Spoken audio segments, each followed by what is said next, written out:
Hello बच्चों। आज अपन पढ़ने वाले हैं वेक्टर अलजेब्रा के बहुत इंपॉर्टेंट कंसेप्ट और बहुत ही इंपॉर्टेंट क्वेश्चंस जो एक ही पैटर्न पे बहुत बार आ चुके हैं। तो आइए बच्चों अपन बात करते हैं वेक्टर अलजेब्रा 2023 जेई मेन के से रिलेटेड। इससे मैं जो भी चीजें कवर करवाऊंगा उससे तुम्हारा पूरा का पूरा चैप्टर और साथ के साथ ही तुम्हारे इंपॉर्टेंट कंसेप्ट भी क्लियर हो जाएंगे। तो आइए बच्चों अपन चलते हैं हाँ हमारी एक्सरसाइज की तरफ, जो करते हैं स्टार्ट वेक्टर एंड अलजेब्रा वाली। देखो बच्चों, इसके अंदर हमें किस तरह के क्वेश्चंस करने हैं उनके बारे में ही हम वन बाय वन डिस्कस करने वाले हैं। तो सबसे पहला अपना जो चैप्टर है वो है बच्चों वेक्टर। उसके बाद अपन थ्री डी पढ़ेंगे। मैंने इस वेक्टर को चार पार्ट में डिवाइड किया है, चार पॉइंट में तुम्हारी पूरी थ्योरी को हम क्लियर कर देंगे। तो पहला जो पोर्शन है बच्चों हमारा पढ़ने का वो है स्केलर प्रोडक्ट, डॉट प्रोडक्ट। मैं तुम्हें पहले इसमें one by one theory clear करूंगा। ये जो मैं थ्योरी बता रहा हूँ ये थ्योरी तुम्हारी एडवांस और जेई मेन दोनों के लिए सफिशिएंट है। अगर तुम्हें ये थ्योरी अच्छे से आती है बच्चों तो तुम सारे के सारे जेई मेन के क्वेश्चंस करके आ सकते हो। मेरा फोकस उस पर भी रहेगा जो 2022 में क्वेश्चंस आया करते थे, थोड़े डिफरेंट टाइप के क्वेश्चंस आए हैं तो उनका पैटर्न कैसे करेंगे वो मैं तुम्हें हाईलाइट करवा दूंगा। तो पहला है scalar dot product A dot B. इसका फॉर्मूला होता है मोड ए मोड बी कोस थीटा। यहाँ पर थीटा के ऊपर डिपेंड करेगा कि इस पूरे की वैल्यू क्या आने वाली है। अगर थीटा एक्यूट है तो कोस थीटा एक्यूट होने की वजह से कोस पॉजिटिव हो जाएगा, और कोस पॉजिटिव है इसका मतलब है ए डॉट बी ऑलवेज क्या होगा, पॉजिटिव। थीटा ऑब्ट्यूज होने की वजह से कोस की वैल्यू नेगेटिव आएगी 90 से 180 डिग्री के बीच में, जो कि सेकंड क्वाड्रेंट है उसमें से नेगेटिव हो जाएगा। तो A dot be less than zero हो जाएगा। अगर थीटा 90 डिग्री है तो ए डॉट बी की वैल्यू जीरो हो जाएगी। बच्चों तुम्हें अगर कभी भी दो वेक्टर के बीच में एंगल निकालना हो तो तुम्हें ये वाला फॉर्मूला ही यूज करना है। Cos theta is equal to A dot B upon mod A mod B वाला ही। ठीक है, इसके अलावा और कोई फॉर्मूला यूज नहीं करना है। सेकंड है कि मोड ए का square equal to A dot a, sorry a का square equal to A dot ए और मोड ए का स्क्वायर लिखा जा सकता है, क्योंकि दोनों के बीच में 0 डिग्री का एंगल होगा तो कोस 0 डिग्री 1 हो जाएगा तो मोड ए स्क्वायर आ जाएगा। बेसिकली तुम्हें इसको उल्टा याद रखना है कि जैसे मोड ए का स्क्वायर किसके इक्वल होगा, ए डॉट ए के इक्वल। ठीक है, ये ज्यादा इंपॉर्टेंट है। जैसे ए प्लस बी का होल स्क्वायर है, ए प्लस बी प्लस सी का होल स्क्वायर है, तो किसके इक्वल होगा, a plus B plus c dot dot A plus B plus c. ठीक है ना, ये ज्यादा इंपॉर्टेंट है। तो अब हमारे पास आता है ए प्लस बी का होल स्क्वायर, जो तुम्हें बेसिकली पता ही है किसको हम a plus B dot A plus b में लिख सकते हैं।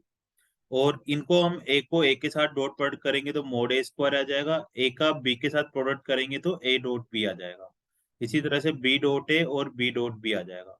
तो ए डॉट ए तो मोड ए square, b dot b mod B square. और ए डॉट बी और बी डॉट ए आपस में क्या होते हैं बच्चों, इक्वल इक्वल होते हैं। तो इस वजह से इन दोनों को मिलाकर टू ए डॉट बी कर देंगे।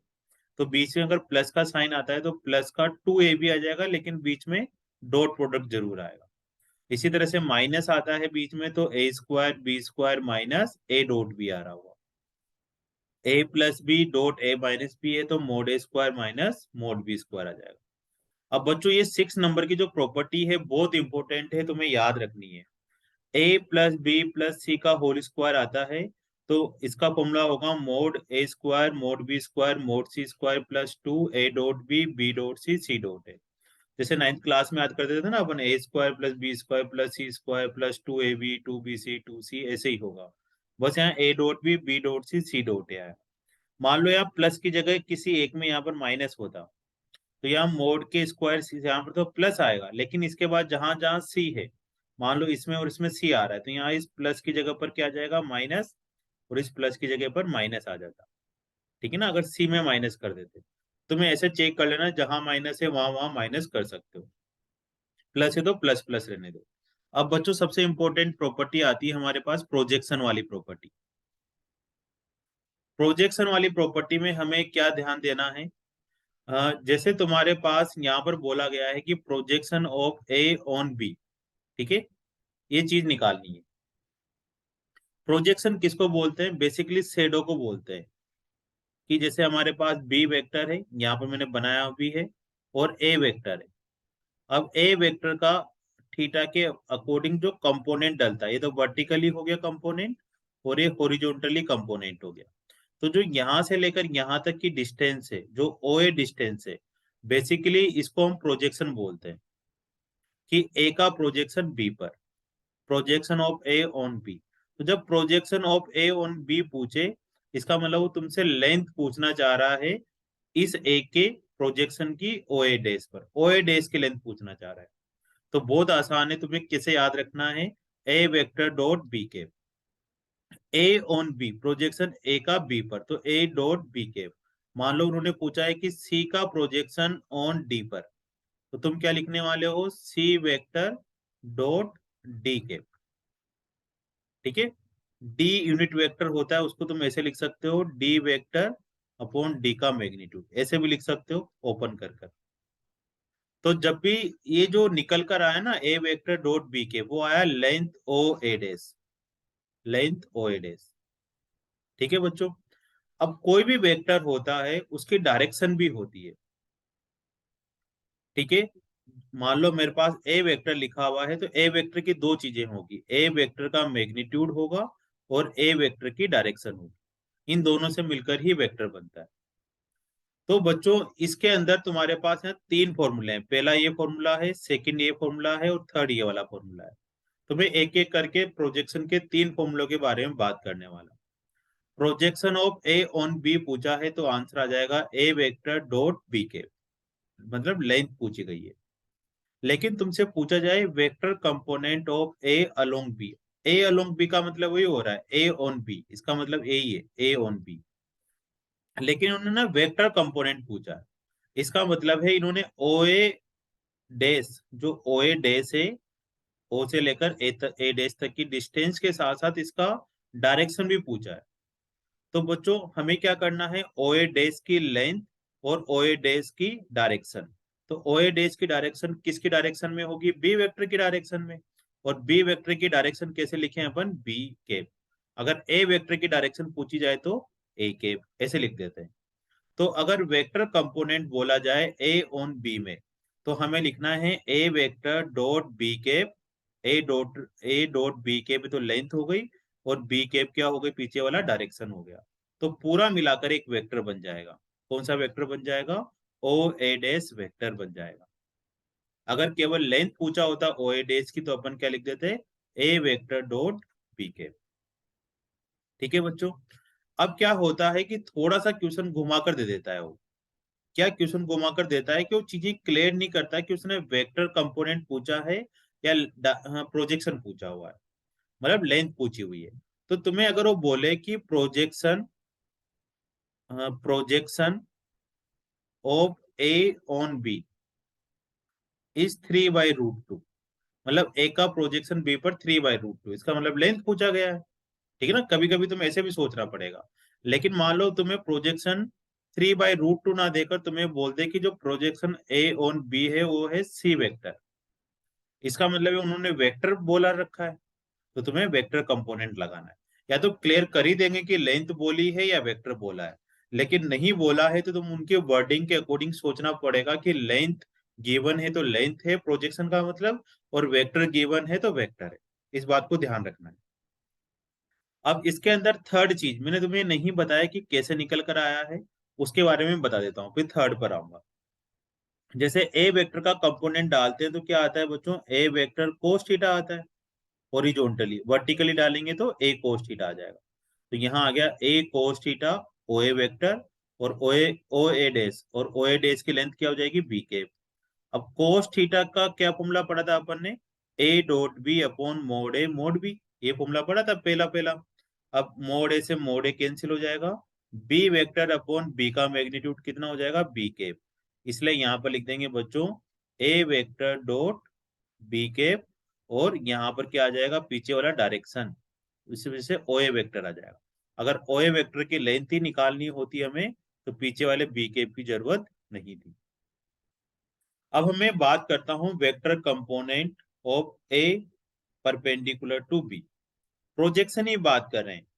देखो यहाँ ना वेक्टर कंपोनेंट की जगह पर वो क्या लिख सकता है, projection of A perpendicular to B vector, ऐसे भी लिखा जा सकता है। वेक्टर कंपोनेंट का मतलब प्रोजेक्शन। तो तुम लोगों ने ट्राइंगल रूल पढ़ा होगा है कि हमारे पास अगर ए वेक्टर है, इधर बी वेक्टर है और इधर से सी वेक्टर आता है, तो c vector is equal to क्या लिख सकते हैं, ए वेक्टर प्लस बी वेक्टर लिख देते हैं। इसी तरह से तुम्हें क्या करना है, इस वाले ट्राइंगल में ट्राइंगल रूल लगाना, इसके अंदर ट्राइंगल रूल लगाना। तो यहाँ से ओ ए वेक्टर आ रहा है, यहाँ से ए ए डैश वेक्टर जा रहा है और उधर से ओ ए वेक्टर आ रहा है। तो यहाँ पर मैं ट्राइंगल रूल लगाता हूँ बच्चों। कौन सा ट्राइंगल रूल हो जाएगा कि ओ ए dash vector plus A dash A vector, A dash A vector equal two O A vector. O A, ओ ए और ओ डैश दोनों अलग अलग है ना। अब हमें तो ए डैश ए वेक्टर चाहिए भाई, परपेंडिकुलर बी के परपेंडिकुलर होगा ए का प्रोजेक्शन, तो ए डैश ही होगा ना, ए डैश ए वाला, मतलब ओ ए वेक्टर माइनस ओ ए डैश वेक्टर। अब ओ ए वेक्टर तो कितना गिवन है बच्चों, A vector minus O A dash vector अभी हम लोगों ने निकाला ही है, ओ ए डैश वेक्टर इधर से है ना, ये वाला वेक्टर आ जाएगा ए डॉट बी कैप और बी कैप, तो ये वाला आंसर आ जाएगा। इसमें तुम्हें ट्राइंगल रूल लगा देना है। जब मैं पढ़ता था, जब मैंने पेपर दिया था जेई मेन का, तो मेरे ये वाला क्वेश्चन आया था, projection of a vector perpendicular to B vector, वहां वेक्टर कंपोनेंट लिखा आया था a vector perpendicular to B vector. तो तुम्हें क्या करना है, पहले ओ ए डैश निकालना है या ये याद रखना है, फिर इसमें तुम्हें ट्राइंगल रूल लगा के ए डैश पता कर लेना है, वही वेक्टर कंपोनेंट हो जाएगा। ठीक है बच्चों, एट्थ वाली आइडेंटिटी इतनी यूज की नहीं है। ए डॉट बी का फॉर्मूला होता है मोड ए mod B cos theta. Cos theta की वैल्यू अगर 1 आती है तो ये हो जाएगा, और -1 आती है तो ये वाला हो जाएगा, मतलब इसकी मैक्सिमम मिनिमम वैल्यू पूछी गई है। तुम स्क्रीन शॉट भी ले सकते हो, लेकिन मेरा तो यही कहना है कि तुम्हें प्रोजेक्शन वाला और इससे पहले 6 जो आइडेंटिटी थी वो तो याद करनी करनी है। ठीक है, अब हम चलते हैं 9 वाले की तरफ।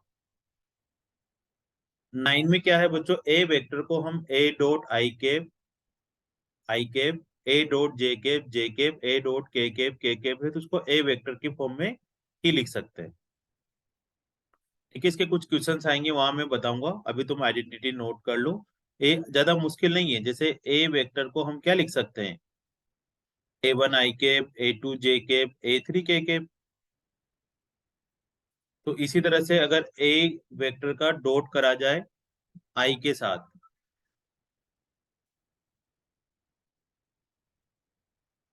ए वेक्टर का डॉट करा जाए आई कैप के साथ, तो कितना आ रहा होगा, A1 आ रहा होगा। ए डॉट आई कैप, पीछे वाले तो जीरो हो जाएंगे, A1 बचेगा और पीछे आई कैप लिख देंगे।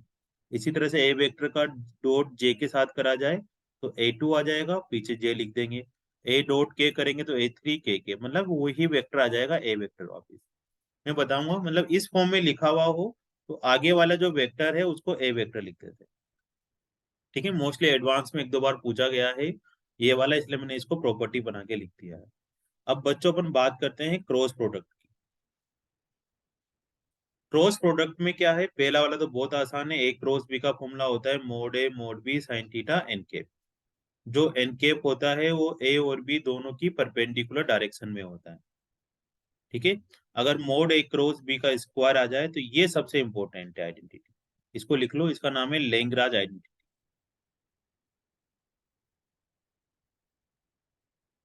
मोड ए क्रॉस बी का स्क्वायर इक्वल टू, इंपॉर्टेंट है बच्चों, मोड ए square mod B square minus ए डॉट बी का स्क्वायर। ठीक है, ये ऊपर वाले ही फॉर्मूले का स्क्वायर करके आया है, कोई इतनी बड़ी बात नहीं। जैसे ए क्रॉस बी का अगर मोड निकाला हूं तो मोड ए mod b sine square theta हो जाएगा।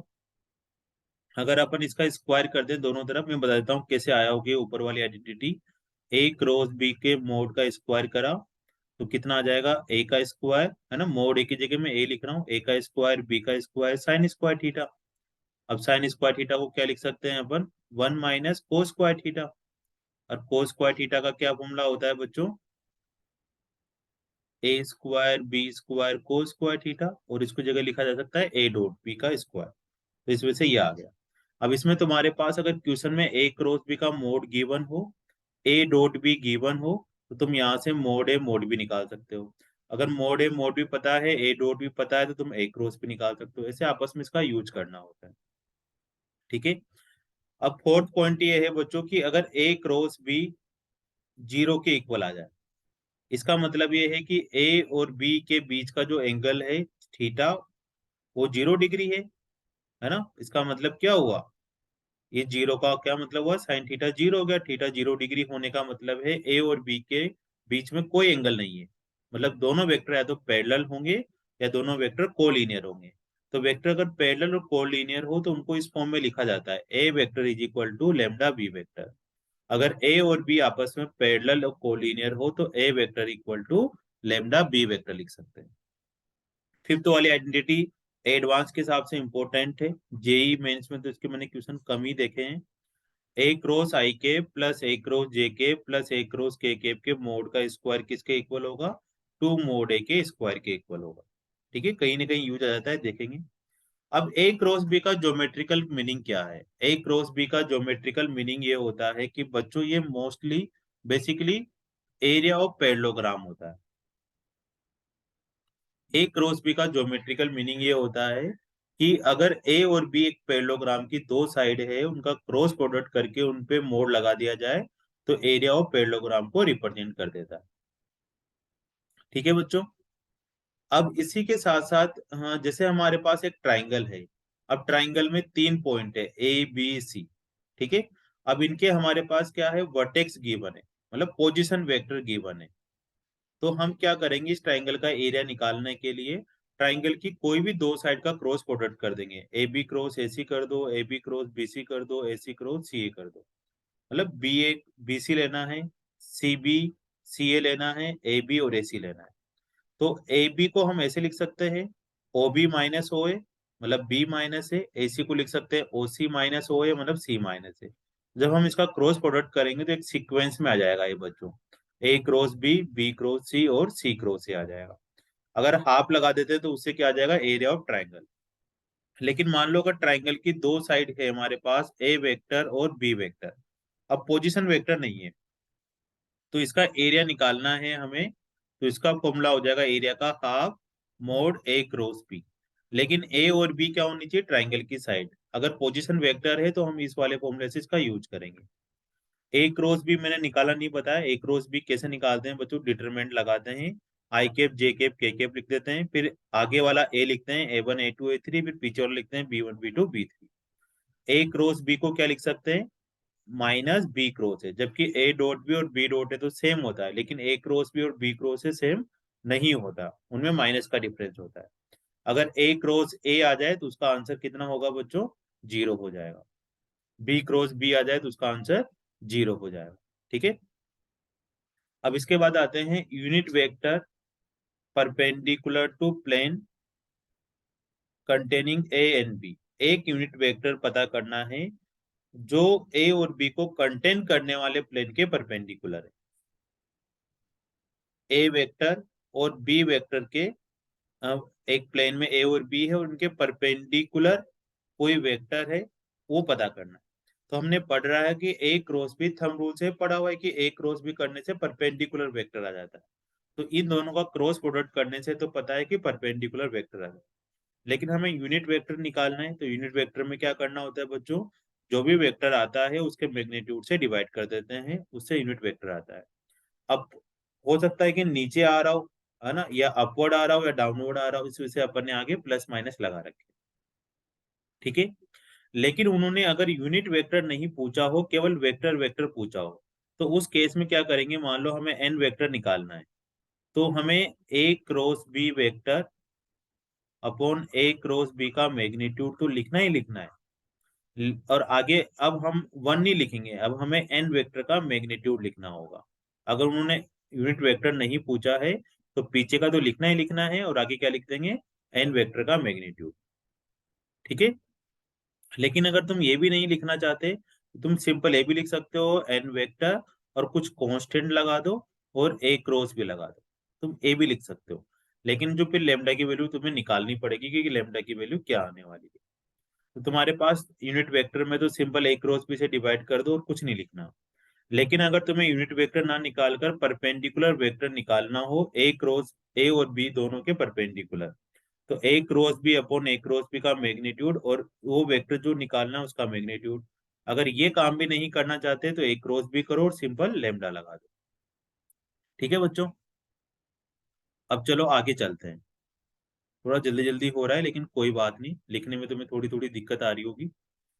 आराम आराम से पॉज कर करके लिख लो, है ना। अगर 1 घंटे का है वीडियो तो तुम्हें आराम से 2 घंटे दो इसको, ठीक है ना। टेंशन मत करो, पॉज कर लो, क्योंकि पूरे मतलब 4-5 क्लासों को मैंने समराइज करके 1 घंटे में कन्वर्ट कर दिया है।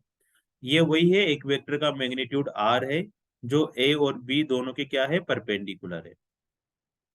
तो वही करेंगे, ए क्रॉस बी अपॉन ए क्रॉस बी का मैग्नीट्यूड और उसके हम मैग्नीट्यूड को यहाँ लिख देंगे, या फिर v का मोड लिख दो, एक ही बात है इसके लिए। कुछ ना लिखो, कुछ भी लेमडा लिख दो सिंपल, वो भी चलेगा। अब इन्होंने वो यही समझा रखा है ना, जैसे ए क्रॉस ए करेंगे, इन दोनों को क्रॉस प्रोडक्ट करना है, ए क्रॉस ए, फिर ए का बी के साथ करना है, B cross A B cross B करना है। तो इसमें दो चीजों का यूज कर रखा है मैंने, a cross b equal to minus b cross a होगा और a cross a equal to 0 हो जाएगा। तो इसको सोल्व करोगे तो तुम्हारे पास ये दिखने लगेगा। तो ये दूसरा टॉपिक भी कंप्लीट हुआ बच्चों, अपना 50% कंप्लीट हो चुका है। अब जो मेन क्वेश्चंस आते हैं, है ना, पहले तो इन्हीं से कुछ हो जाया करता था, लेकिन 2022 में थर्ड और फोर्थ पोर्शन से मेजरली क्वेश्चंस आए हैं। तो थर्ड और फोर्थ पोर्शन को ही अपन सबसे इंपॉर्टेंट पोर्शन मानकर चल रहे हैं। पहले तो क्या हुआ करता था, उन पोर्शन से क्वेश्चंस हो जाया करते थे। अब थर्ड पोर्शन में आते हैं बच्चों। थर्ड पोर्शन में क्या है, स्केलर ट्रिपल प्रोडक्ट है, इसको हम बॉक्स प्रोडक्ट के नाम से भी जानते हैं। ठीक है, तो अपन बेसिकली बॉक्स प्रोडक्ट पढ़ते हैं हम। इसके अंदर क्या है कि ए क्रॉस बी डॉट सी वेक्टर आएगा। ठीक है, या फिर इसको तुम ऐसे भी लिख सकते हो, a cross b sorry a dot b cross c, इसको इस फॉर्म में भी लिख सकते हो। अभी ये ऊपर वाला और नीचे वाला सेम ही है। अब इसमें क्या कर रखा है बच्चों, अगर हम देखा जाए यहाँ पर, तो ए वेक्टर है, बी वेक्टर है और ये वाला सी वेक्टर है, इसकी 3 साइड है। इसको क्या बोलेंगे, इसको बोलेंगे पैरेलल पाइप, इसको बोलेंगे पैरेलल पाइप। जैसे तुम लोगों ने सिलेंडर देखा है ना, कि एक सर्कल के ऊपर बहुत सारे सर्किल हो जाते हैं तो उसको सिलेंडर बोल देते हैं। एक रेक्टेंगल के ऊपर बहुत सारे रेक्टेंगल ड्रॉ कर दो तो क्यूबॉइड हो जाता है। इसी तरह से एक पैरेललोग्राम के ऊपर बहुत सारे पैरेललोग्राम बना दिए जाए तो उसे पैरेलल पाइप बोल देते हैं। तो आजकल इसका क्वेश्चन भी आता है पेपर में कि पैरेलल पाइप का वॉल्यूम कितना होगा। तो जो बॉक्स प्रोडक्ट आता है, बेसिकली इस ए डॉट बी क्रॉस सी को ही क्या बोल देते हैं, ए बी सी का बॉक्स प्रोडक्ट बोल देते हैं। ऐसे लिखो या ऐसे लिखो, एक ही बात है। और इसको और डिटरमिनेंट में कन्वर्ट कर लेते हैं, ए बी सी की जगह पर A1 A2 A3 B1 B2 B3, सी की जगह C1 C2 C3। तुम वर्टिकली लिख दो या हॉरिजॉन्टली लिख दो, एक ही बात है। ठीक है बच्चों, अब वॉल्यूम ऑफ पैरेलल पाइप ये वाला फॉर्मूला होता है, इसको याद करके जाना है तुम्हें, भूलना नहीं है। जब मैंने पेपर दिया था तब भी आया था ये, लेकिन उस टाइम पे एडवांस में आया था। ठीक है, तो मैं यहाँ कंफ्यूज था कि यार ऊपर 6 आएगा नीचे 6 आएगा, है ना। तो ये टेट्राहेड्रॉन में 1/6 आता है ना, इस बात का तुम्हें ध्यान देना है, और पैरेलल पाइप में 1/6 नहीं आता। टेट्राहेड्रन अभी उसको बताऊंगा मैं डायग्राम को। टेट्राहेड्रन का ये मतलब होता है बच्चों कि एक ट्राइंगल की साइड में 3 ट्राइंगल और ऐड कर दो और उन सबको आपस में मिक्स कर दो। जैसे तुम लोगों ने पिरामिड देखा होगा ना, कि नीचे कुछ बेस बना होता है और उसमें से ऊपर से ऐसा कुछ जमा हुआ रहता है। तो वैसा ही कुछ जो शेप बनता है उसको पैरेलल पाइप बोल देते हैं। ट्राइंगल की तीनों साइड को एक साथ चिपका दो। अब उसका अगर वॉल्यूम निकालना है तो 1/6 एबीसी आएगा, वॉल्यूम ऑफ पैरेलल पाइप का एबीसी आ जाएगा। ठीक है, अभी मैं इसको और थोड़ा सा एक्सप्लेन करूंगा आकर। अब देखो यहाँ पर एक फॉर्मूला लिखा हुआ है, मोड ए mod b sine theta cos phi. इसका क्या मतलब है, जो थीटा है वो तो ए और बी के बीच का एंगल है, और जो फाई है वो ए क्रॉस बी और सी के बीच का एंगल है। जैसे ए क्रॉस बी के बीच का तो थीटा आ गया। अब ए क्रॉस बी किसके परपेंडिकुलर होगा, ए और बी दोनों के परपेंडिकुलर होगा, तो मैंने ए क्रॉस बी यहाँ बना दिया। अब ए क्रॉस बी और जो ये वाली साइड जा रही है, ये वाली साइड जा रही है, इसके बीच का एंगल और ए क्रॉस बी के बीच का एंगल फाई हो जाएगा। ये वाली सी साइड जा रही है। तो थोड़ा थोड़ा ध्यान दें, थीटा का मतलब ए और बी के बीच का एंगल, और फाई का मतलब ये वाला होने वाला है। थोड़े से तुम बोर भी हो गए होंगे, लेकिन कोई बात नहीं, यहीं से तुम पहुंच कर लो बच्चों, यही सबसे ज्यादा इंपॉर्टेंट है। अगर एबीसी कोप्लेनर है, एबीसी कोप्लेनर है, तीनों कोप्लेनर है, तो उन तीनों का बॉक्स प्रोडक्ट 0 होगा। तुम्हें इस बात का ध्यान देना है कि अगर एबीसी बॉक्स प्रोडक्ट है, कोप्लेनर है, तो उनका बॉक्स प्रोडक्ट 0 आने वाला है। ठीक है, 0। कभी कभी ऐसे भी होता है कि अगर दो वेक्टर बॉक्स के अंदर, अगर दो वेक्टर सेम आ जाते हैं, जैसे ए वेक्टर बी वेक्टर, कोई भी दो वेक्टर सेम आ जाए, तो उसका आंसर भी 0 होता है। B vector C vector B vector, कोई भी दो या तीन सेम आ जाए तो उसका आंसर 0 हो जाता है। तो इसमें भी ये दो वेक्टर तो कोप्लेनर होते ही है, लेकिन अगर तीन वेक्टर कोप्लेनर है तो उसका आंसर 0 आने वाला है। ठीक है बच्चों, अब एक और चीज है ना, ये दो क्वेश्चन बिल्कुल पक्के याद करके जाना है तुम्हें, ये आएंगे आएंगे पेपर में तुम्हारे, कि अगर ये तो तब करना है बॉक्स प्रोडक्ट को 0 जब कोप्लेनर है, लेकिन मान लो तुम्हारे पास ए बी सी तीनों वेक्टर है, और तीन वेक्टर में से सी वेक्टर के अंदर एल्फा गिवन है और एल्फा की वैल्यू पूछ ली, या बी वेक्टर के अंदर कुछ अननोन गिवन दे दिया और उसकी वैल्यू पूछ ली, तब तुम्हें उनका बॉक्स प्रोडक्ट का मतलब है डिटरमिनेंट बनाकर उस डिटरमिनेंट को सोल्व करके उसको 0 कर देना है। लेकिन अगर तुम्हें ए बी सी तीन वेक्टर कोप्लेनर बोल रखे हैं, और केवल दो वेक्टर गिवन है, और थर्ड वेक्टर पूछा है सी वाला वेक्टर, दो वेक्टर गिवन है ए और बी और सी पूछा है, या ए और सी गिवन है और बी पूछा है, तब तुम्हें ये वाले फॉर्मूले यूज करने पड़ेंगे। कौन से फॉर्मूले यूज करने पड़ेंगे? तो सी वेक्टर को हम इस फॉर्म में लिख सकते हैं, एक्स ए vector plus Y B vector की फॉर्म में लिख सकते हैं, एक्स ए vector plus Y B vector की फॉर्म में लिखा जा सकता है। ठीक है बच्चों, या सी वेक्टर को हम क्या लिख सकते हैं, या सी वेक्टर को हम क्या लिख सकते हैं, alpha A vector plus beta B vector. अगर तीनों कोप्लेनर में है तो हम इस तरह से इनको आपस में फॉर्म में कन्वर्ट कर सकते हैं, है ना। समझ में आ रहा है बच्चों तुम लोगों को? इसके अलावा मैं एक और तरीका बताऊंगा अभी आगे चल के, क्रॉस प्रोडक्ट में वहां इन दोनों को मिक्स कर लेना। ठीक है, वहां पर हम इस चीज को क्या कर लेंगे, मिक्स कर लेंगे। वहां पर थोड़ा सा चीजें हम चेंज कर देते हैं, है ना, अभी आने देते हैं, उस जगह पर करेंगे।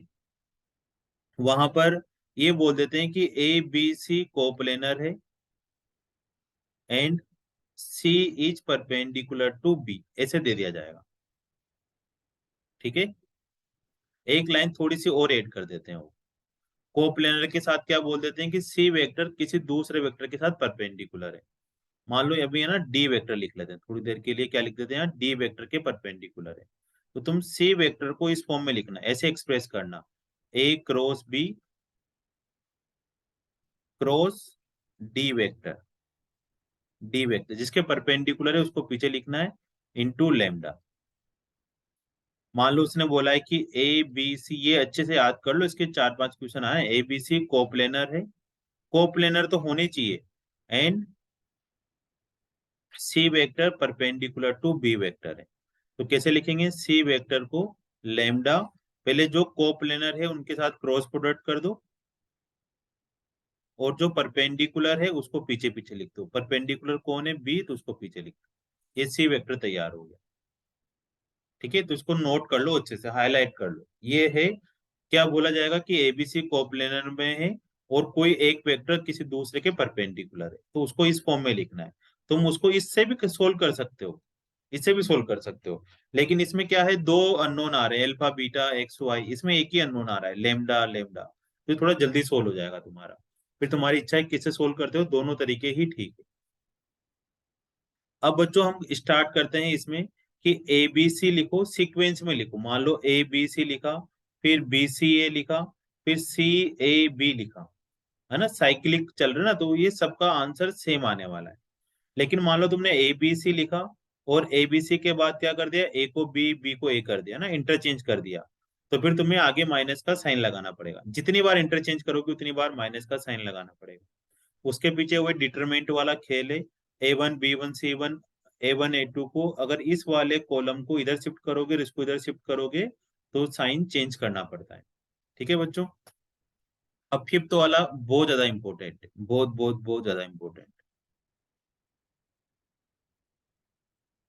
फिफ्थ वाले में क्या है बच्चों, ए बी सी जो बॉक्स प्रोडक्ट है उसका स्क्वायर अभी याद कर लो तुम लोग, मैं बताऊंगा नहीं कैसे आया, जब थोड़ा डिटेल में पढ़ेंगे तब बता देंगे। एक ए वाले वेक्टर का बाकी तीन वेक्टर ए बी सी के साथ डॉट प्रोडक्ट करना है, ए डॉट बी, ए डॉट सी। फिर बी का फिर से ए बी सी के साथ करना है, B dot A, B dot B, B dot C. फिर सी का तीनों के साथ, C dot A, C dot B, C dot C. ठीक है बच्चों, ये तुम्हें अच्छे से याद करना है क्योंकि ये तुम्हें नहीं गिवन होगा, ये वाली चीज गिवन होगी। अब तुमसे ना ओलिम ऑफ पेडलो पाइप पूछा जाएगा, तो ओलिम ऑफ पेडलो पाइप तो तुम्हें पता है कि ए vector, B vector, C vector होता है, और तुम्हें ये सब चीजें दे दी जाएगी, तो इसमें कैसे फिट करोगे? तो तुम्हें क्या करना है, पहले ओलिमो पेडलो पाइप का स्क्वायर करना है, फिर उसके ऊपर रूट लगा देना है।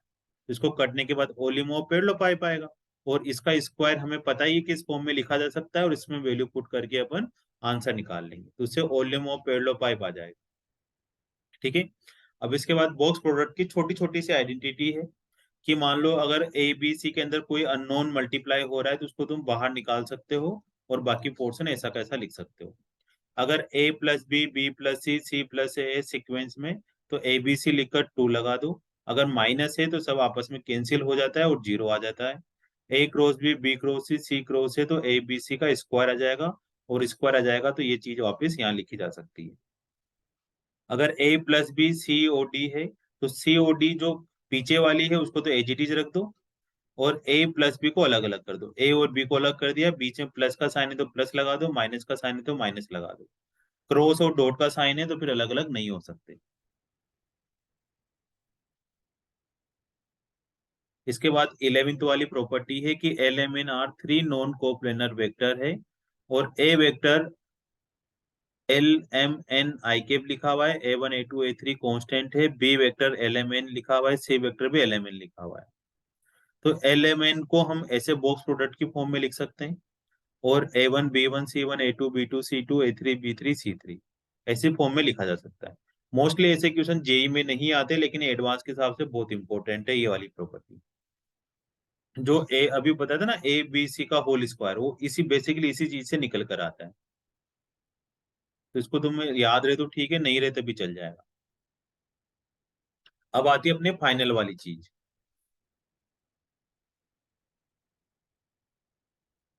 जो लास्ट पॉइंट है वेक्टर ट्रिपल प्रोडक्ट है ना। वेक्टर ट्रिपल प्रोडक्ट में हम कैसे करेंगे, ए क्रॉस बी क्रॉस सी हो तो इसमें दो ब्रैकेट लगे रहते हैं, तो जो आगे वाला है ए वेक्टर या जो रह जाता है ब्रैकेट के बाहर, उसको तुम्हें क्या करना होता है, उसका तुम्हें क्या करना होता है, उस ए का पहले दूर वाले के साथ डॉट प्रोडक्ट करना है, ए डॉट सी करना है। ये आता है पेपर में, सीबीएसई में तो नहीं है, हटा दिया गया है, लेकिन ये यूज आएगा तुम्हारे क्वेश्चंस में, यूज आएगा। पहले ए का डॉट प्रोडक्ट करना है सी के साथ, फिर जो बी बचा रह जाता है उसको लिख लो बाहर। फिर ए का पास वाले के साथ डॉट प्रोडक्ट करना है, और फिर सी को जो बचा रह जाता है वो लिख लो। ए का डॉट प्रोडक्ट सी के साथ बी लिख दो, ए का डॉट प्रोडक्ट बी के साथ सी लिख दो। अब सी का डॉट प्रोडक्ट किसके साथ करना है, पहले दूर वाले के साथ, तो ए डॉट सी बी लिख दिया। फिर सी का डॉट प्रोडक्ट पास वाले के साथ, तो बी डॉट सी, और जो बचा रह गया वो लिख लो। ठीक है, समझ में आ रहा है? एक बार मैं यहाँ बता देता हूँ, ए क्रॉस बी क्रॉस सी है, तो ए का डॉट प्रोडक्ट किसके साथ करेंगे, पहले दूर वाले के साथ, ए डॉट सी, फिर बी लिख देंगे, बचा रह गया माइनस, फिर पास वाले के साथ करेंगे A dot B C vector, ऐसे लिख लेंगे, है ना। जो बचा रह जाए वो लिख दो, और जो बाहर फ्री रहता है ना उसके साथ डॉट प्रोडक्ट करते हैं, ऐसे नहीं आगे वाले के साथ। जो आगे खाली रहता है उसको देखते हैं, उससे दूर उससे पास। डी एक वेक्टर है, कोप्लेनर है विद ए और बी, अभी मैंने पॉइंट बताया था वही पॉइंट है, और परपेंडिकुलर टू सी वेक्टर। तो डी वेक्टर कैसे लिखेंगे, ए और बी के साथ कोप्लेनर है तो लैम्डा ए क्रॉस बी, इन दोनों को साथ लिख लेंगे, और जिसके साथ परपेंडिकुलर है उसको यहाँ लिख देंगे। इससे क्वेश्चंस आते हैं बच्चों, तो तुम्हें ध्यान देना है। फिर आगे तुम सोल्व कर ही लोगे, इसका पहले दूर के साथ, फिर बी माइनस इसका पास के साथ, इसी फॉर्म में लिख लेंगे, ए डॉट सी वेक्टर दूर के साथ माइनस, फिर बी डॉट सी ए के साथ।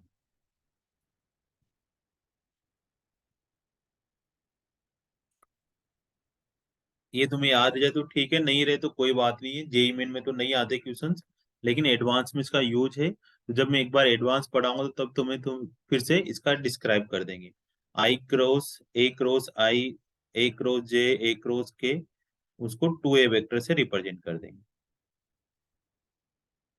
अब बच्चों से अपन वन बाय वन क्वेश्चंस करते हैं ना, 7-8 क्वेश्चन से मजा आएगा तुम लोगों को भी करने में। तो एक एक क्वेश्चंस करते हैं। क्वेश्चंस बड़ी आसानी से देखो, तुम्हें लिखने की जरूरत नहीं है, लिखना चाहो तो लिख लो, नहीं लिखना चाहो तब भी कोई बात नहीं, तुम्हारे PYQ के ही क्वेश्चंस है। ठीक है बच्चों, तो एक ए वेक्टर है और एक बी वेक्टर है। ठीक है, क्वेश्चन बड़े आसानी से और धीरे धीरे पढ़ना है। आर क्रॉस ए और B cross R A given है, आर डॉट इक्वल टू 3 है, आर डॉट इक्वल टू -1 है, इसमें एल्फा अननोन है, इसमें भी एल्फा अननोन है, तो कहीं ना कहीं आर वेक्टर निकालना होगा हमें। उन दोनों का डॉट प्रोडक्ट करके ही एल्फा की वैल्यू निकाली जा सकती है। तो बच्चों तुम यहाँ से ध्यान से देखोगे तो R vector cross A vector है, इसको उठा के इधर लेके आएंगे तो -B cross R vector equal to 0। लेकिन बी क्रॉस को क्या लिख सकते हैं अपन, आर क्रॉस भी लिख सकते हैं, लेकिन हमने चेंज किया है तो साइन भी चेंज होगा, प्लस का हो जाएगा। ऐसा क्यों करा है, क्योंकि अब इसमें ना आर कॉमन आ जाएगा बच्चों, R cross A plus B vector. अब इसका मतलब तुम समझ पा रहे हो क्या हो रहा है। इसका मतलब है आर वेक्टर और ए प्लस बी वेक्टर का क्रॉस प्रोडक्ट 0 हो रहा है, मतलब इन दोनों के बीच का एंगल 0 है। तो दो वेक्टर के बीच में, इस वाले और इस वाले वेक्टर के बीच में एंगल 0 आने का मतलब दोनों वेक्टर कोलिनियर होंगे। और कोलिनियर वेक्टर को इस फॉर्म में लिखा जा सकता है, R vector is equal to lambda A vector plus B vector, या R equal to K A plus B vector. अब सॉरी, अब ए प्लस बी वेक्टर तो पता है हमारे पास, तो यहां से हम लिख सकते हैं R vector is equal to lambda, और ए और बी का सम करना है, तो आई प्लस 2I कितना हो जाएगा, 3I के, 2I माइनस 3J माइनस जे के -3K प्लस 5K 2K के। अब आर डॉट दिस, इसका इसके साथ डॉट प्रोडक्ट करते हैं, तो मैं डायरेक्ट लिख देता हूँ यहाँ पर, लेमडा तो बाहर रहने देते हैं बच्चे, आई का आई के साथ करेंगे तो 3 अल्फा, माइनस जे का माइनस प्लस 2 के साथ करेंगे तो -2, 2 का 3 के साथ करेंगे तो प्लस का 6 इज इक्वल टू 3। तो यहाँ से lambda equal to 3 alpha plus 4 is equal to 3 आ जाएगी एक इक्वेशन। अब इस आर लेमडा का इसके साथ डॉट प्रोडक्ट करते हैं, तो आर लेमडा का इसके साथ डॉट प्रोडक्ट करो, तो फिर से बच्चों लेमडा तो बाहर रह जाएगा, आई का आई के साथ करेंगे तो 6, जे का जे के साथ करेंगे तो -5, -2 अल्फा इज इक्वल टू -1। तो यहाँ से लेमडा की वैल्यू आ जाएगी 1 plus 2 alpha is equal to 1, minus से दोनों तरफ मल्टीप्लाई कर दी। ठीक है बच्चों, यहाँ से ही आ रहा है। अब इस इक्वेशन और इस इक्वेशन को आपस में डिवाइड कर देते हैं, तो इन दोनों को आपस में डिवाइड करेंगे तो 3 alpha plus 4 divided by 2 alpha -1 is equal to -3, sorry +3 है ना, 3/1। अब यहाँ से सोल्व कर देते हैं, 3 alpha plus 4 is equal to 6 alpha -3। अब यहाँ से तुम्हें पता चल ही चुका है कि 3 अल्फा आ गया,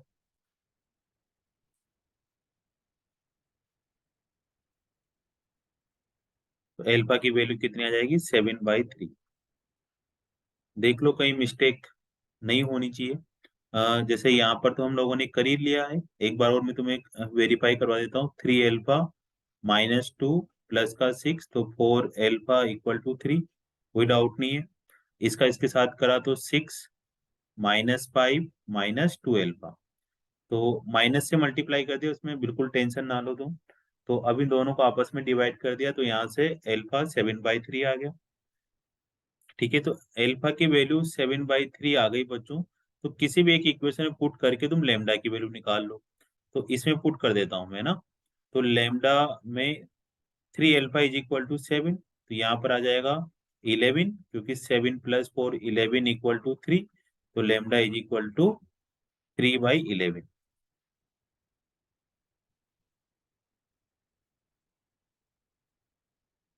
अब तुम यहाँ पर मोड आर स्क्वायर निकाल लो, इसका मोड का स्क्वायर निकाल लो और एल्फा निकाल लो, वहां से तुम्हारे आंसर क्लियर हो जाएंगे। और कुछ मिस्टेक हो गई तो तुम देख लेना। हो जाएगा बच्चों, लेमडा की वैल्यू यहाँ पुट करनी है, फिर इसका मोड निकाल लेना है। इसमें मोड आर स्क्वायर आ जाएगा, मोड आर आ जाएगा, फिर इसका स्क्वायर कर देना। कर लोगे? जैसे आर वेक्टर का मोड है ना, मैं थोड़ा थोड़ा यहाँ बता देता हूँ। इसका स्क्वायर करेंगे तो 9 + 1 + 4 और लेमडा, आगे लेमडा आ जाएगा। इसको सोल्व किया तो 14/लेमडा, सॉरी इंटू लेमडा, यहाँ से वैल्यू आ जाएगी। ठीक है बच्चों, फिर ये समझ में आ रहा है? 40 लेमडा, लेमडा की वैल्यू कितनी पुट कर देंगे? 3/11, यहाँ पुट करेंगे और सोल्व कर लेंगे। चलो नेक्स्ट क्वेश्चन करते हैं।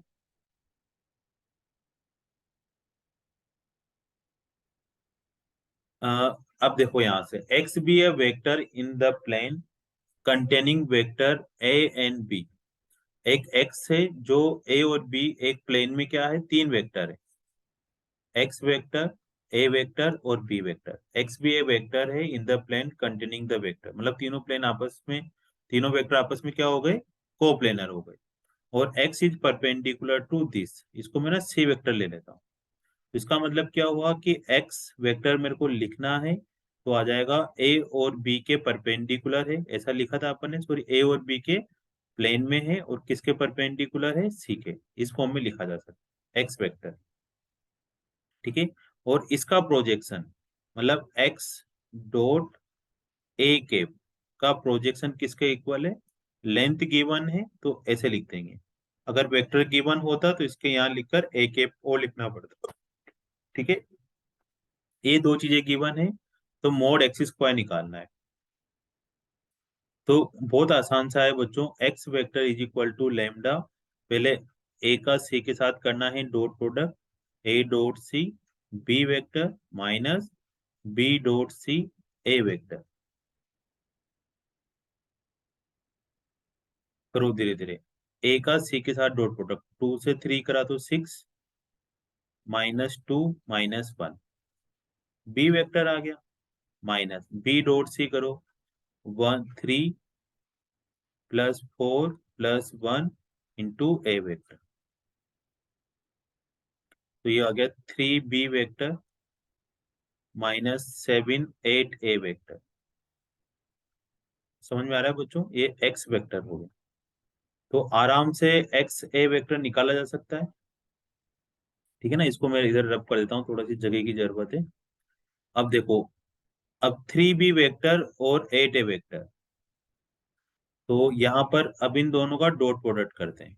तो जो एक्स ए वेक्टर है डॉट ए कैप, तो बेसिकली वो क्या है, ए वेक्टर अपॉन ए का मैग्नीट्यूड है, इज इक्वल टू 17√6/2। अब एक्स वेक्टर तो ये था, तो और अभी सब चीजें करते चलते हैं। ए का मैग्नीट्यूड निकालो, तो ए का मैग्नीट्यूड कितना आ जाएगा, √6 आ जाएगा। तो √6 इधर मल्टीप्लाई करेंगे तो 17 × 6/2 आ जाएगा।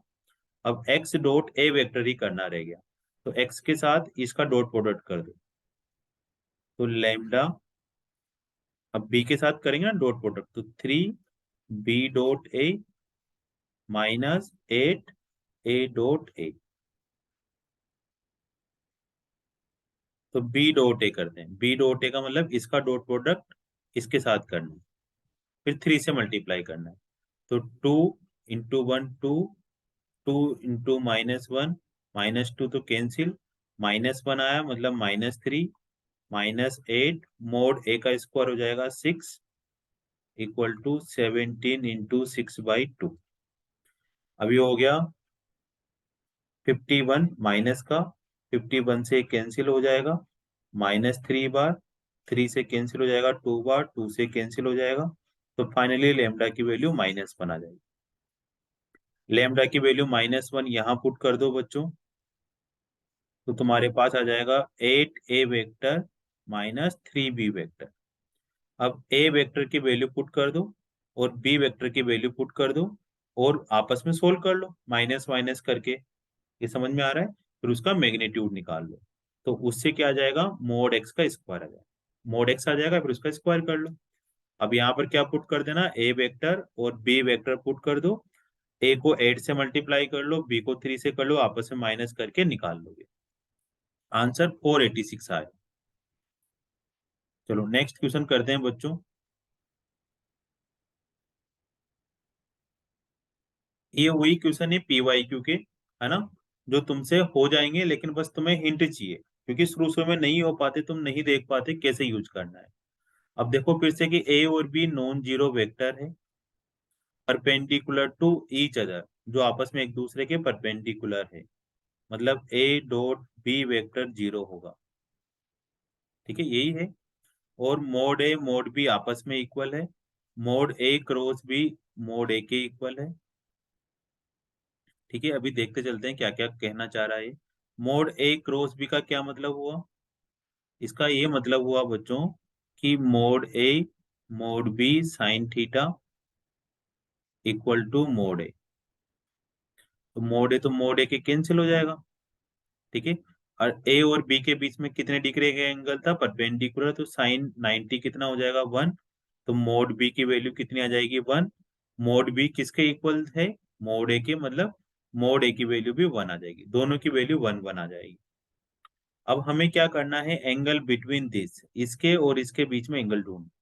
तो दो वेक्टर के बीच में एंगल ढूंढने का एक ही फॉर्मूला था बच्चों, कोस थीटा इक्वल टू, क्या था फॉर्मूला, ए डॉट बी, मतलब जिनके बीच में वेक्टर निकालना है, एंगल निकालना है, उन दोनों का डॉट प्रोडक्ट। तो ए प्लस बी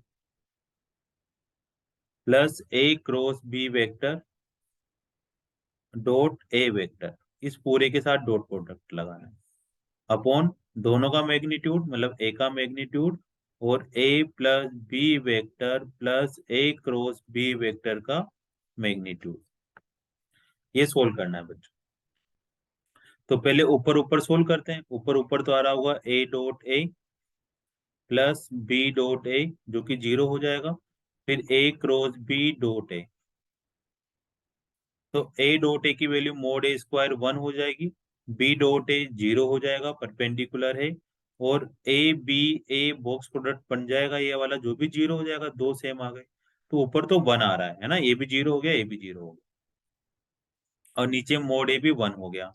अब इसकी वैल्यू और पता करनी, इसकी वैल्यू कैसे पता करनी, तो इसको मैं थोड़ा सा रब कर रहा हूँ इधर से, स्पेस की जरूरत है इस वजह से।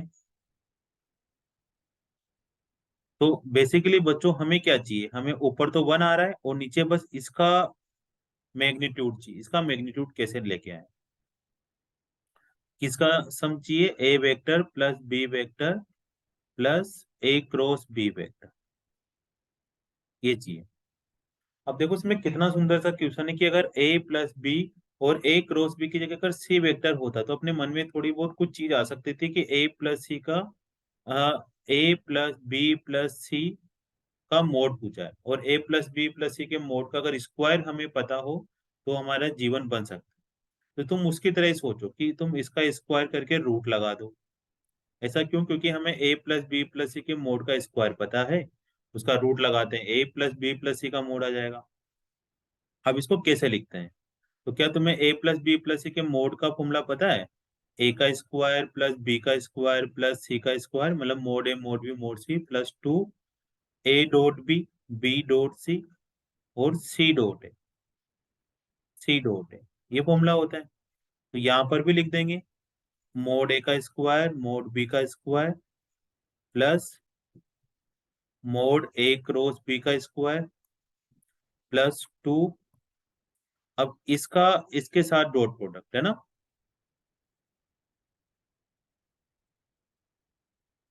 थोड़ा सा यहाँ जमा के लिख देता हूं मैं। अब इस सी का ए डॉट बी, मतलब ए डॉट बी के साथ डॉट प्रोडक्ट कर दो, प्लस अब बी डॉट सी, बी का इसके साथ डॉट प्रोडक्ट करेंगे, जब बी का इसके साथ डॉट प्रोडक्ट करेंगे तो बॉक्स प्रोडक्ट बन जाएगा, B dot A cross B क्या बन जाएगा, बॉक्स प्रोडक्ट बन जाएगा। और B A B box product तो कितना होता है 0, तो बी का इसके साथ डॉट प्रोडक्ट करने पर 0 आएगा, ए का सी के साथ डॉट प्रोडक्ट करने पर भी 0 आएगा, क्योंकि वो भी बॉक्स प्रोडक्ट बन जाएगा। तो बेसिकली ये आया। अब इसका आंसर तो 1 था, प्लस ए भी कितना है 1, फिर रूट लगा देंगे बाद में। ए क्रॉस भी किसके इक्वल था 1 के इक्वल, प्लस 2 ए डॉट भी कितना था 0, तो 2 है तो सारा का सारा 0 हो गया। तो ये आंसर आया 3। अब इसका क्या लगाना है, भी रूट लगाना है। तो बेसिकली जो कोस थीटा आंसर आ रहा था वो ऊपर तो 1 आ रहा था और नीचे √3 आ रहा है, तो थीटा की वैल्यू क्या आ जाएगी, कोस इनवर्स 1/√3। तो इस पूरे क्वेश्चन में ज्यादा कुछ इंपॉर्टेंट नहीं था, बस ये कैसे निकाला जाए ये ज्यादा इंपॉर्टेंट था। तो ये तुम्हें देखना पड़ेगा, ऐसे ऐसे क्वेश्चन आएंगे तो तुम धीरे धीरे करके तुम्हारा आंखों खुलने लगेगी। ठीक है, हो जाएगा, बिल्कुल टेंशन ना करो, आराम से बैठे रहो देखते रहो, जहां ठीक लगे वहां लिख लो।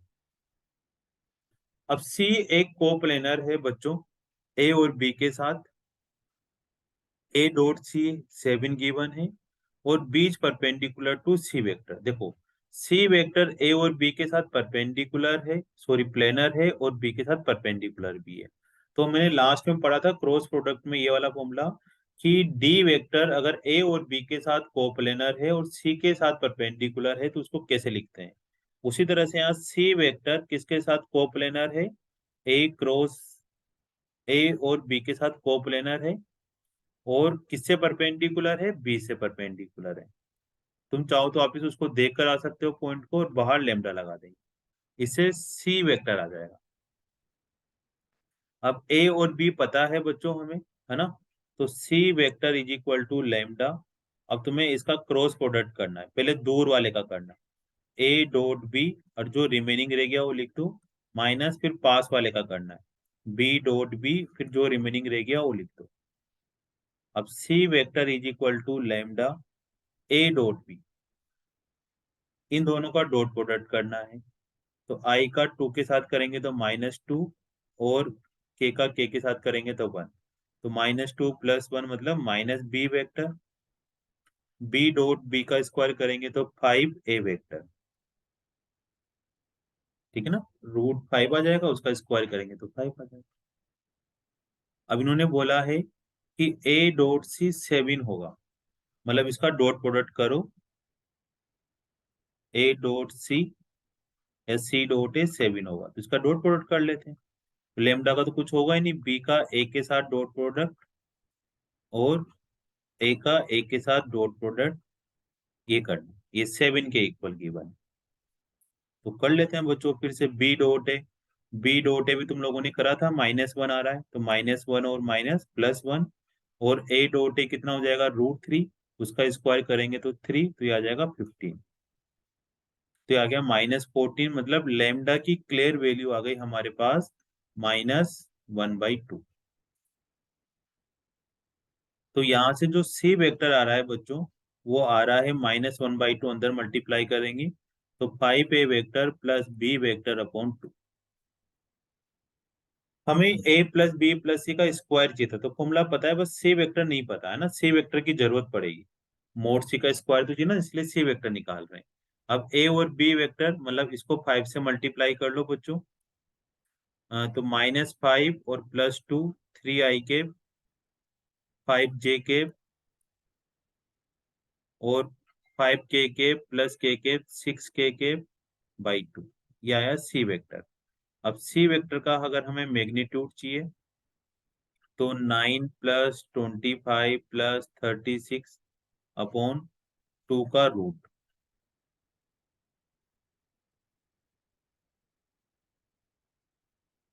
या बाहर 2 निकालो ऑलरेडी पहले, है ना, तो ये आ जाएगा 61 + 9 70/4,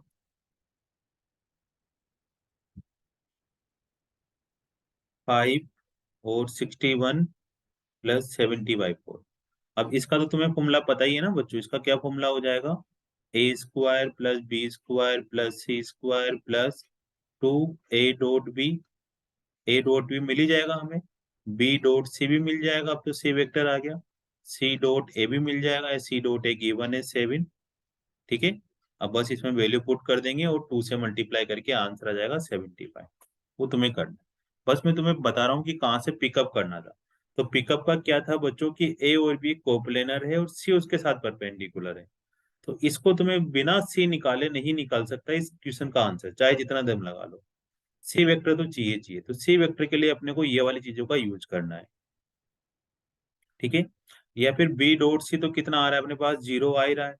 सी डॉट ए पता है, ए डॉट बी भी निकाल लेंगे, तो मोड सी कैसे निकाले, मेन चीज था मोड सी निकाल। ठीक है। इसको हम कोप्लेनर है तो तुम्हारे दिमाग में एक और चीज आती है, कोप्लेनर है तो सर हमने एक और फॉर्मूला पढ़ा था, C vector is equal to L X A vector plus Y B vector वाला।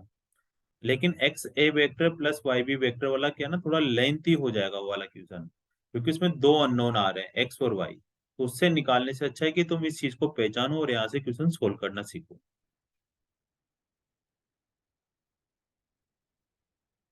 चलो अब ये वाला क्वेश्चन करते हैं बच्चों। धीरे धीरे हो जाएगा है ना, विदाउट टेंशन के। ए और बी आर परपेंडिकुलर वेक्टर है, मतलब ए डॉट बी कितना आने वाला है, जीरो आने वाला।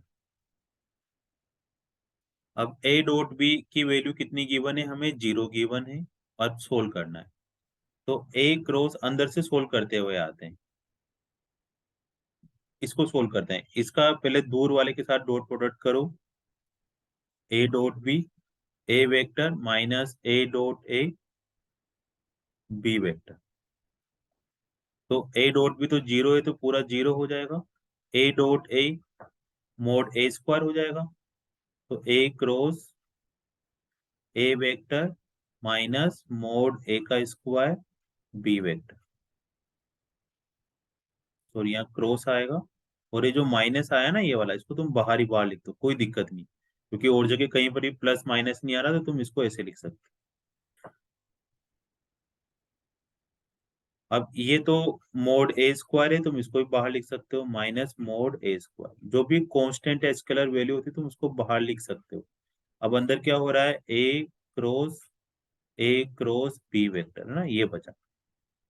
अब इसका फिर से कर लो वापिस क्रॉस ट्रिपल प्रोडक्ट। एक पहले दूर वाले के साथ करेंगे, A dot B A vector minus A dot A B vector. तो ये तो जीरो हो जाएगा, ये मोड ए स्क्वायर हो जाएगा। तो मोड ए स्क्वायर प्लस का फोर, ये वाला और ये वाला मिलाकर माइनस माइनस प्लस और बी वेक्टर। तो ये वाला आंसर है। ठीक है। अब क्वेश्चन नंबर 6 वाला करते हैं। देखो ए बी सी तीन मैग्नीट्यूड है, projection of B on A is equal to projection of C on A. मतलब बी डॉट ए के है ना, बी का ए पर और सी का ए पर, सी डॉट ए के। तो तुम ऐसे भी लिख सकते हो, B dot A vector upon A का मैग्नीट्यूड और C dot A vector upon A का मैग्नीट्यूड। इससे कैंसिल होकर B dot A equal to C dot A आ रहा हो। एक तो चीज समझ में आई। और दूसरा है कि B is perpendicular to C, तो B dot C vector equal to zero आ गया।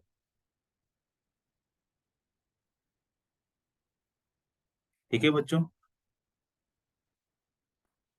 और अभी धीरे धीरे निकालते चलते हैं और क्या क्या हो रहा होगा। अब इन्होंने बोला है कि ए प्लस बी प्लस सी का मैग्नीट्यूड चाहिए है ना, ए plus B minus C vector का मैग्नीट्यूड। अब इसका कोई फॉर्मूला नहीं होता जब तक इस पे स्क्वायर लगकर ये नहीं आ जाता। तो ए प्लस बी प्लस सी का फॉर्मूला पता है अपने को ना, A square plus B square plus C square plus two A dot B. अब जहां सी आ रहा है वहां माइनस लगाना है, minus B dot C minus C dot ए, और इस पे रूट लगा देंगे। अब ए बी सी का स्क्वायर करते हैं। तो ए का स्क्वायर फोर, बी का स्क्वायर 16, सी का स्क्वायर 16 प्लस टू ए डॉट बी और सी डॉट ए, ये दोनों तो आपस में कैंसिल हो जाएंगे, माइनस प्लस है, और बी डॉट सी जीरो हो जाएगा। तो आ जाएगा 32 36, तो इसका आंसर आ जाएगा 6। ऐसे करना। ठीक है बच्चों, आसान ही था ये वाला। अब करते हैं अपन सेवेंथ वाला। सेवेंथ वाले में क्या है, A B C R vector such that A cross B plus B equal to 0 है। ठीक है, ए डॉट सी 4 है तो मोड सी स्क्वायर पता करना है। सी वेक्टर इस प्रकार है कि ए क्रॉस सी और बी वेक्टर 0 है। तो कैसे कैसे निकाला जाए बच्चों? तो यहाँ से तो ये तो लगेगा ही लगेगा कि ए cross C vector equal to minus B vector है। ठीक है, अब हमें क्या है, ए और सी के, बेसिकली ए और सी चाहिए ना। तो देखो इस पर तुम्हें ना मोड लगा दो, ये अब खुद से ही करना पड़ेगा। ये वाली चीजें कैसे समझ में आ रहा है कि देखो यहाँ पर कोई कोप्लेनर का कोई चीज नहीं बोल रखी, कैसे इसको लेकर आए वो भी कुछ आइडिया नहीं लग पा रहा। तो हमें पता है कि बी वेक्टर ए क्रॉस सी के, तो तुम्हें यहीं से करो। देखो यहाँ पर कितना आ रहा होगा, मोड ए मोड सी, है ना। अब ऐसे मोड लगाना भी थ्योरी में नहीं होता, यहाँ खुद से सीखना पड़ता है कि इनका मोड लगाकर हम क्या निकाल सकते हैं, साइन थीटा। क्योंकि कोई प्रोजेक्शन की बात नहीं कर रखी, कोई कुछ बात नहीं कर रखी, तो दोनों तरफ मोड लगा सकते हैं, मोड भी आ जाएगा। अब मोड ए तो पता है हमें √2 है, मोड सी नहीं पता, वही निकालना है। थीटा भी नहीं पता, लेकिन बी पता है कि √3 होने वाला है। तो मोड सी और साइन थीटा में एक रिलेशन आ रहा है। अब यहाँ से भी रिलेशन निकाल सकते हैं अपन, मोड ए मोड सी और कोस थीटा। थीटा ही क्यों लिखा, क्योंकि यहाँ पर भी ए और सी के बीच का है, यहाँ पर भी ए और सी के बीच का है, 4, है ना। अब mod C cos theta is equal to, A की वैल्यू √2 थी तो यहाँ आ जाएगा 4/√2। तो यहाँ से बहुत चीजें थोड़ी सी क्लियर हो रही है बच्चों, कि यहाँ पर स्क्वायर करोगे तो C square cos square theta is equal to 16/2 मतलब 8 हो जाएगा।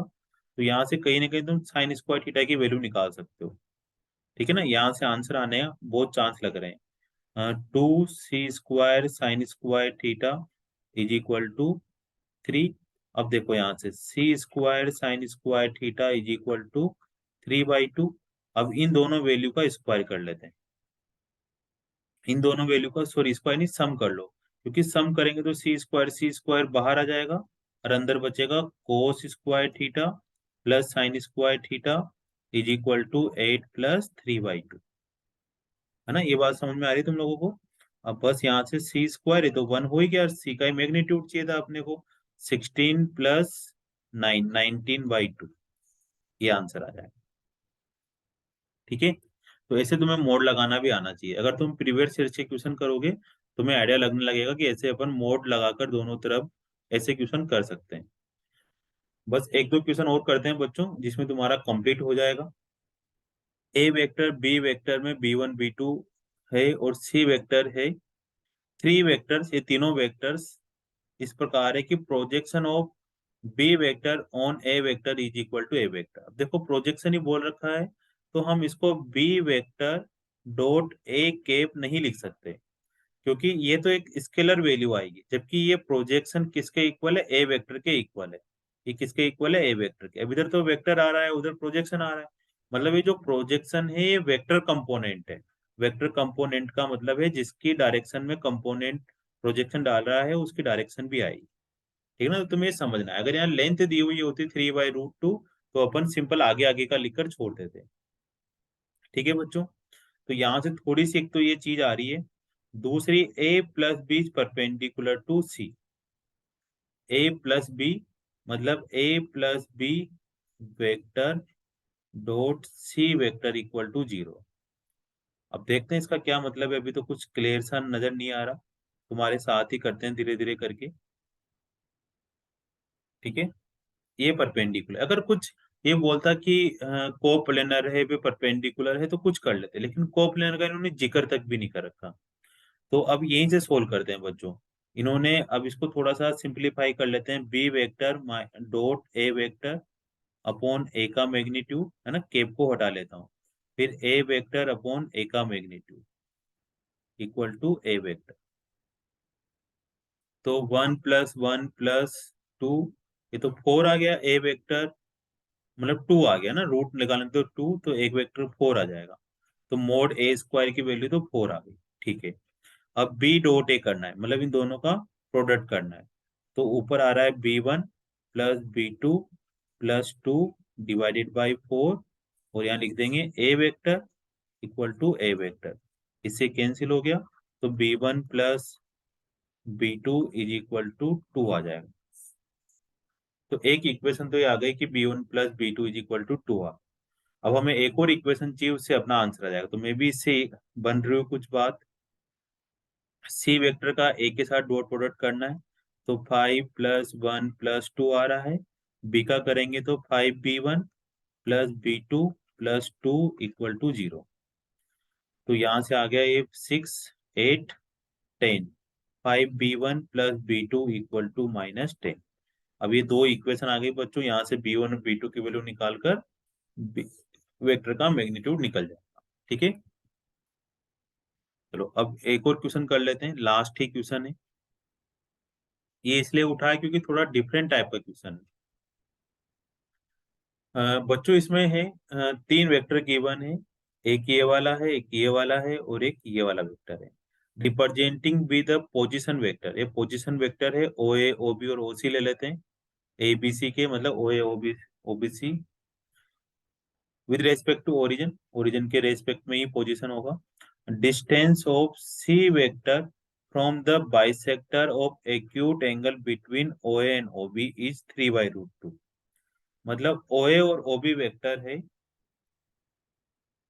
ओए और ओबी वेक्टर का एक्यूट एंगल बाइसेक्टर जो होगा, उसकी सी वेक्टर से डिस्टेंस या सी पॉइंट से डिस्टेंस 3/√2 है। तो बीटा की सभी वैल्यू का सम करना है, sum of all possible value of beta. अब एक्यूट एंगल बाइसेक्टर का फॉर्मूला होता है वैसे तो, लेकिन फिर भी अपन यहाँ पर कैसे निकालें। तो देखो बच्चों, इसके अंदर एक कंडीशन ये दिख रही है कि आई जे आ रहा है, के कैप नहीं आ रहा, तो अपन इसको ना 2D की फॉर्म में कर सकते हैं। 2D में कैसे करें बच्चों, कि √3 प्लस JK, मतलब √3, 1 लिखा जा सकता है इस पॉइंट को, दूसरे को लिखा जा सकता है 1, √3। अब ये ओरिजिन हो गया। अब √3, 1 और 1, √3 में किसका स्लोप ज्यादा हो रहा होगा। देखो y2 माइनस y1, मतलब इसको x1 y1 ले लो, इसको 0 0 ले लो, तो इन दोनों से स्लोप आ रहा होगा 1/√3, इन दोनों से स्लोप आ रहा होगा √3। तो 1/√3 तो इससे आ रहा होगा, और इससे आ रहा होगा अपने पास 1, √3। तो ये वाला जो एंगल आने वाला है बच्चों 1/√3, उसे थीटा 30 डिग्री आ जाएगा, और इससे √3/1 से 60 डिग्री आ जाएगा। मैं तुम्हें इससे भी करके दिखा रहा हूँ, बाकी नहीं होगा तो फिर अपन दूसरे तरीके से भी करेंगे, OB और OA वेक्टर। तो अब देखो, अब इनका एंगल बाइसेक्टर चाहिए ना, इनके बीच वाला चाहिए, इन दोनों का एंगल बाइसेक्टर चाहिए बेसिकली। तो ये पूरा 60 डिग्री का एंगल था, ये 30 डिग्री का एंगल है, मतलब ये ऊपर वाला 30 बचा, 30 का आधा कितना हो जाएगा, 15 डिग्री। तो ये वाला एंगल हो जाएगा टोटल 30 प्लस 15 45 डिग्री। तो जो ये बीच वाला वेक्टर जा रहा है, एक्यूट एंगल बाइसेक्टर है ना, इसको डी वेक्टर ले लेते हैं। तो जो डी वेक्टर होगा बेसिकली वो होगा आई प्लस जे, क्योंकि 45 डिग्री का मतलब y is equal to x वाली लाइन होगी, 10 45 डिग्री जो ओरिजिन से पास हो रही है, मतलब x और y सेम होगा। ठीक है, अब x और y तो बहुत सारे सेम हो सकते हैं बच्चों, तो आगे तुम इस पे लेमडा लगा दो, ताकि यहाँ पर कोई मैग्नीट्यूड आ जाए, क्योंकि इस पॉइंट पर तो बहुत सारे पॉइंट होंगे जो आई कैप और जे कैप को रिप्रेजेंट कर रहे हैं, लेकिन उस वेक्टर की लेंथ कितनी होगी वो पता नहीं, इस वजह से मैंने यहाँ पर लेमडा लगा दिया। ठीक है, अब ये तो आया एक्यूट एंगल बाइसेक्टर। ये क्या निकल कर आया अपने पास, एक्यूट एंगल बाइसेक्टर निकल कर आया। ठीक है, अगर तुम्हें समझ में नहीं आए बच्चों, तो तुम ऐसे भी लिख सकते हो, OA और OB के बीच का जो एंगल बाइसेक्टर होता है वो OA के प्लस OB के, है ना, जिनके दो बीच में निकाले वो OA प्लस OB, और आगे लेमडा लगा देते हैं। और अगर हमें ऑब्ट्यूज निकालना है तो OA माइनस OB और लेमडा लगा देते हैं। ठीक है, ये फॉर्मूला होता है अगर इतनी सारी मातापची नहीं करनी है तो। तो ओ ए प्लस ओ बी कैप से अपने पास यहाँ पर तुम इसका सम करोगे ना तो थोड़ा थोड़ा इसके जैसा मिल रहा होगा, आगे कुछ कांस्टेंट आएगा वो मिक्स हो जाएगा। अब तुम्हारे पास क्या है, लेकिन अब इसके बाद ये तो मैं तुम्हें डायरेक्ट भी करवा देता एक्यूट एंगल बाइसेक्टर के फॉर्मूले से, लेकिन जो डिस्टेंस है ना, वो डिस्टेंस नहीं पता, मतलब वो थोड़ा लंबा कार्यक्रम है डिस्टेंस निकालना सी पॉइंट से। तो बच्चों उसके लिए हम क्या करते हैं, मैं तुम्हें इसी से करवाता हूँ 2D से ही। कैसे निकालें, देखो अपने पास एक वेक्टर तो निकल चुका है, या एक लाइन तो आ गई है y is equal to x वाली लाइन, जो एक्यूट एंगल बाइसेक्टर को रिप्रेजेंट कर रही है OA और OB का। अब तुम्हें किस पॉइंट से डिस्टेंस निकालनी है, basically beta comma 1 minus beta से। और वो डिस्टेंस कितनी आ रही है, परपेंडिकुलर डिस्टेंस 3/√2 आ रही है। तो तुम्हें फॉर्मूला पता है किसी पॉइंट से किसी लाइन के बीच में डिस्टेंस निकालने का, ax1 plus by1 plus c divided by root a² plus b², ये फॉर्मूला होता है। तो तुम ये वाला पॉइंट इस लाइन में पुट कर सकते हो x minus y equal to 0 में। तो x की जगह पर बीटा पुट कर दिया, y की जगह बीटा ये वाला पुट कर दो 1 माइनस बीटा, तो सोल्व करोगे तो beta minus 1 divided by a² plus b², 1 का कोफिशिएंट इक्वल टू 3/√2। तो √2 से √2 कैंसिल, तो यहाँ से आ जाएगा 2β-1 इक्वल टू 3। 2β-1 मोड हटा दो तो +-3 आ जाएगा। तो यहाँ से बीटा की दो वैल्यू आएगी, एक प्लस और माइनस लेने पर उनका सम कर लेना, उससे आंसर आ जाएगा। तो बच्चों यही है। अब इसके बाद में तुम लोगों को और क्या करने वाला हूँ, एडवांस के कुछ प्रीवियस ईयर्स के क्वेश्चंस करवाऊंगा, ठीक है। अगर तुम्हारे पास टाइम हो तो तुम सेकंड वीडियो देख लेना, नहीं टाइम है तो जब एग्जाम दो उसके बाद देख लेना, है ना, एडवांस के लिए देख लेना। वो पुराने क्वेश्चन इसलिए भी बता रहा हूँ क्योंकि कभी कभी क्या होता है कि उनमें से जेईई मेन में पूछने की पॉसिबिलिटी रहती है। लेकिन अगर तुम्हारे पास टाइम ही नहीं है तो तुम्हें अभी पीवाईक्यू के जो भी क्वेश्चन बचे हुए हैं 21-22 के इनके, उनको ट्राई करके सोल्व करो बच्चों, ठीक है। अब मैं तुम्हारे लिए 3D का नेक्स्ट वीडियो बना दूंगा, उसको तुम्हें देखना है, फॉलो करना है। जय हिंद जय भारत, है ना, मिलते हैं नेक्स्ट वीडियो में। थोड़ा मुश्किल हो गया होगा लेकिन कोई बात नहीं बच्चों, इतने तुमने हिम्मत करके वीडियो देखा, है ना, प्यार से देखो, अच्छा सिलेक्शन होगा, फिर कुछ मिठाई विठाई खिला देना, ठीक है बच्चों।